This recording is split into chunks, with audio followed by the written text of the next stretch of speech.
Wage growth remains low. Let's have a look. Hello everyone, Florian Heiser here and welcome to another episode of Heiser Says. I've got my stein of coffee and we've just received data from the Australian Bureau of Statistics about wage growth. Now, I swear, I will turn this chart into a graph. This is the RBA's wage growth forecast. You can see from 2011 to 2017, they have been incredibly accurate with all of their forecasts. Incredibly accurate. While you do have some sectors, I'm just trying to find out here where it is on my chart, where we have got some wage growth, and I'll bring up this chart here. You can see the differences in wage growth between the public sector and the private sector. The civil servants are all a little removed from the rest of the market. Funny that, isn't it? Funny that. So let's have a look at the latest wage growth. So in December, we have wage growth of 0.5%. 0.5% in the December quarter, guys. And 2.2% throughout the year. This is from the latest figures of the Australian Bureau of Statistics. So, I mean, this isn't going to surprise anyone. This is right on predictions and expectations. We'll have to see how it goes with the latest employment data. We're hearing more and more and more about a continuation of the retail recession, more businesses in trouble, more job losses, more businesses in liquidation. Let's have a look what Bruce says. ABS chief economist Bruce Hockman stated, "The seasonally adjusted quarterly rise of 0.5% extended the period of moderate growth observed throughout 2019 and was influenced by the relative stability of the labour underutilisation rate. Annually, both private and public sector wages rose 2.2%. This was the lowest public sector growth rate since the commencement of the index in December quarter 2017. I'll bring this chart up again. Maybe all the smart people are just getting jobs in public sector. Maybe that's it. You're protected from the market to some extent. And while everything keeps going, while the economy's okay, you're protected. I mean, let me know in the comments, guys. I've done a stint. I was at the Architectural Practice Academy when I got out of university. It was a 2-year program. I lasted a year and a half before I couldn't take it anymore. I remember we had this one day where the union reps were coming and telling us all these fantastic perks we got, and I thought, I got work to do. Why am I sitting here listening? Why am I getting paid to listen to all these perks we got? I didn't understand. It was a completely different world to the private sector.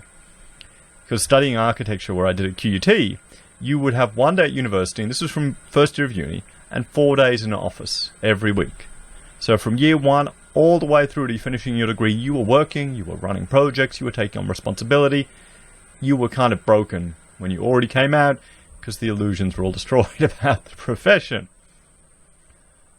Nonetheless, it was great for preparing you for work. So going into this public sector environment for me was quite a culture shock. They had time in lieu, they had all these perks. People would rock up an hour before work, sit there at their desk, read the paper, and then get leave time accrued doing that. It's crazy. It's crazy. And we wonder why Queensland is in, such debt. Anyway, back to this. For the first time since 2012, private sector wages grew at a faster rate than the public sector, 0.5% compared to 0.4% in original terms. Wow! Great! That's good to hear.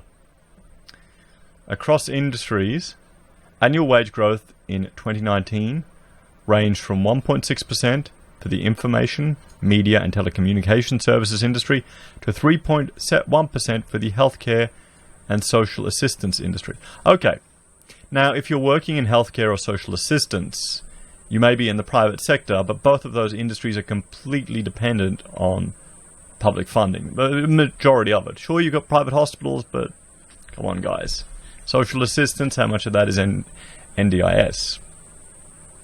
Victoria recorded the highest throughout the year growth of 2.7%, while Western Australia recorded the lowest for the 6th consecutive quarter of 1.7%, which isn't surprising, just given the challenges that Western Australia is facing.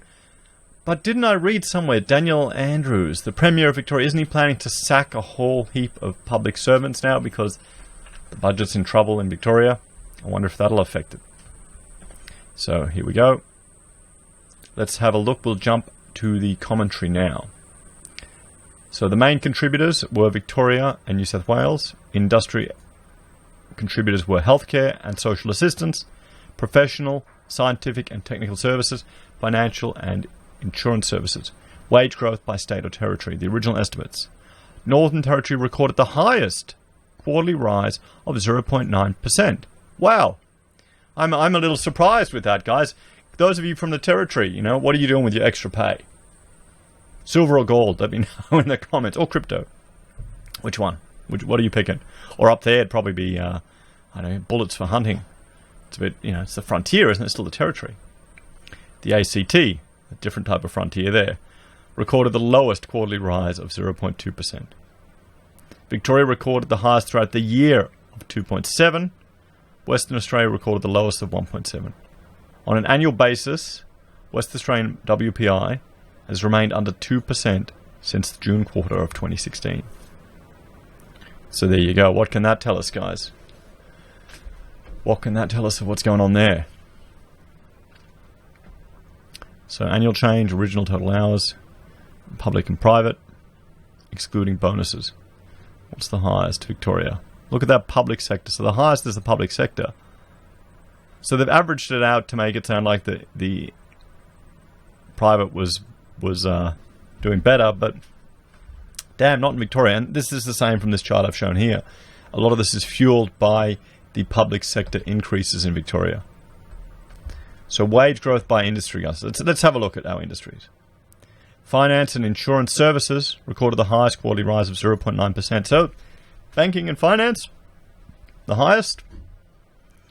We'll see if that continues with next year with all the job cuts in that sector. Accommodation and food services and other services recorded the lowest of 0.2%, which I can't say is too surprising with the challenges in that industry, particularly now with the decline in tourism that we're going to hit as well. Healthcare and social assistance recorded the highest throughout the year of 3.1%. Information, media and telecommunications recorded the lowest throughout the year of 1.6%. So we can see here annual change. Look at the quarterly change. Look at mining. Electricity was highest annually. Last quarter was the lowest accommodation year. I can't say it's that surprising. Jump here to some more of the data. The December key statistics rose 0.5% this quarter compared to 0.5% in September. So it's kind of on expectations, guys. It's on expectations. Or predictions for the market. It's not surprised, it's not disappointed. Rose 2.2% over 12 months to the December quarter of 2019. And I can't say anyone here is surprised. I mean, wage growth is a big issue, guys. And it's just... it's a sign that the economy isn't doing that well if wages aren't growing. I mean, our GDP growth will be interesting to see when those figures come out how we're going to do. Have you all seen the Japanese GDP? It was negative, so it's worse. But the thing is, people expected it to be negative, but it was twice as negative, so twice as bad as it was expected. And that's the thing. Often it's not the result, but it's how great the difference is between the expected result and what we really have. And then even when you come back and update figures, it doesn't matter. So we can see here, let's have a look. Private sector rose 0.5, public 0.4. Throughout the year, the private sector rose 2.2% over 12 months to the December quarter 2019. Public rose 2.2 over the 12 months to the December quarter 2019. We can see here private and public, yeah. The public sector recorded the lowest change since the start of the series. So this is why we're getting all the comments, oh, the public sector's got it so bad. So bad, but this is the first time it's been lower. Welcome to the real life, guys. Welcome to the real life. So there's just a few things here. I'll let you go through that if you want, about the details of it. So there we have it, guys. Wage growth remains, well, low. 0.5%. I can't say anyone is surprised. It's probably right on track with what the RBA is predicting. We'll have to see how job ads come out. That's what I want to keep an eye on. And the unemployment rate. Remember, we have the ABS unemployment rate, which I'm showing here. But we also have the Roy Morgan, which they're arguing for an increase depending on their methodology. So we'll have to keep an eye on all of this, guys. What do you think? Does this surprise you? Or is it better than you thought? Do you think wages would go down? Remember, with inflation, our money's losing value. Let's just hope that cash rate, which is insanely low, let's hope it doesn't drop to the point where we get QE and we start losing, well, through inflation, and then inflation increase with more money flooding the market. Let me know your thoughts and opinions in the comments below, guys. Thank you all for watching. If you're a fan of the channel and you want to support us a bit extra, there are a few ways that we can. You can join the channel here on YouTube. You can support us through Patreon. You can use our referral links at Amazon or eBay for your consumer purchases. We also have referral links for Independent Reserve and KuCoin for the crypto traders out there. Finally, you can buy our Pocket Squares from the website made by my wife Rachel right here in Brisbane, or PayPal if you want to support us that way. Thank you all very much. Have a great time, guys. And those of you in Northern Territory, enjoy your 0.9% pay rise. Take care. Have a great time.